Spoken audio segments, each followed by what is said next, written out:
Bonjour Nathalie, à nouveau pour une courte vidéo autour des mémoires et du nœud karmique originel, parce que j'ai souvent des questions autour de ça, donc je voulais repréciser, même s'il y a une vidéo très spécifique sur le nœud karmique originel. Et puis j'avais envie de continuer à vous faire profiter des belles énergies dans lesquelles je me trouve actuellement. Alors, ce nœud karmique originel qui est une mémoire originelle et non pas une mémoire terrestre, c'est-à-dire que quand je le reconnecte, je ne vous raconte pas une mémoire de harem ou de château fort, en fait c'est bien à dissocier. Il a un caractère particulier, un décor particulier, c'est comme ça que je sais que les personnes sont effectivement flammes jumelles. Il se trouve, en fait, on est à la source de la source, c'est un temps originel, on va dire, si tant est qu'il y a un temps. On est dans un bain d'osmose, on est dans un bain d'amour, dans un bain d'unité et en même temps déjà deux. Et puis vient une situation, une attitude, des ressorts particuliers, des ingrédients particuliers, parfois avec l'intervention de tiers, qui nous font basculer dans le vraiment deux, dans la dualité. Il peut y avoir aussi l'intervention de l'ego naissant. Ça peut être traduit de manière assez symbolique parfois, et ce sont ces ingrédients-là, ces ressorts-là que l'on reprend à chaque retrouvaille terrestre cette fois-ci, alors évidemment à la sauce 2017, mais en tout cas l'essence même de la nature de la déchirure est toujours la même. Donc c'est pour ça que c'est intéressant d'aller reconnecter et transmuter vraiment cette mémoire pour cesser de la rejouer. En fait, c'est ça qui est important.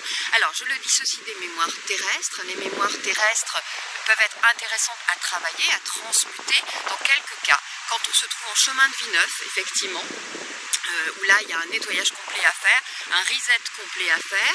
Quand effectivement on a des scénarios dont on ne trouve pas les racines dans notre ici et maintenant, on peut aller voir s'il n'y a pas effectivement quelque chose dans des vies antérieures.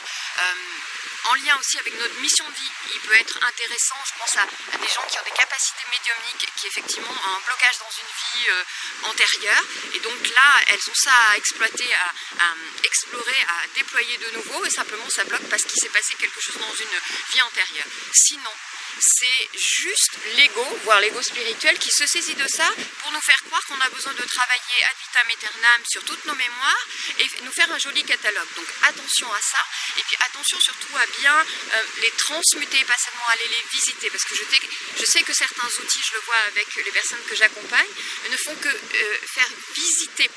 Il s'agit de transmuter, c'est-à-dire doter la charge émotionnelle, doter l'empreinte. Véritablement. C'est ça qui est important de faire quand on fait un travail sur les mémoires. Donc bien distinguer ces mémoires karmiques, ces mémoires des vies antérieures, qui sont des mémoires pour moi terrestres, et puis ce nœud karmique originel qui est très spécifique aux flammes jumelles et qui est une mémoire originelle. Voilà, je vous renvoie de nouveau à la vidéo entière sur le nœud karmique originel. Simplement, je voulais repréciser parce que je sais que ça suscite beaucoup d'interrogations. Voilà, moi c'est une des découvertes de mon chemin, déjà sur mon lien avec ma flamme jumelle, avec Philippe, et puis ensuite ça s'est confirmé tout au long des accompagnements que j'ai pu faire avec les autres flammes jumelles. Donc voilà ce que je peux dire, c'est vraiment le fruit de ma propre expérience. Voilà, je vous dis à très bientôt pour une autre vidéo.